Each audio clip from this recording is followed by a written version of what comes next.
I hate praying in front of other people.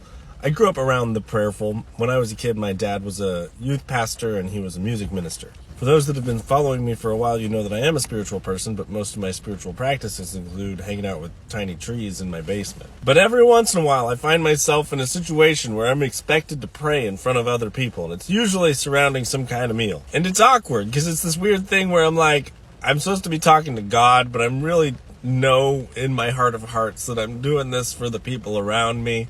And there's certain language that a lot of people use when they're praying, and I don't use that language ever, and so I'm not just gonna use it now. So it's usually just like words coming out of my mouth, and I'm just hoping to get through all these sentences so I can move on with my life.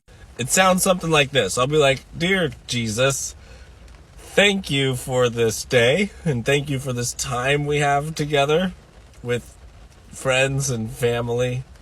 And we thank you for giving us life. And yeah, amen." And then everybody says amen, and they put their first bite of food in their mouth, and they're like chewing on it. And then I'm like, oh wait, I forgot to bless the food. That's the important part, right? So I'm like, oh, also bless this food. Thank you for that too. And then I'm like, should I say amen again? Amen. Everyone has a mouthful of food, and they're just like, amen. I know everyone at the table is like, man, that was a train wreck. Terrible for that guy. How embarrassing. But I'm glad I didn't have to pray.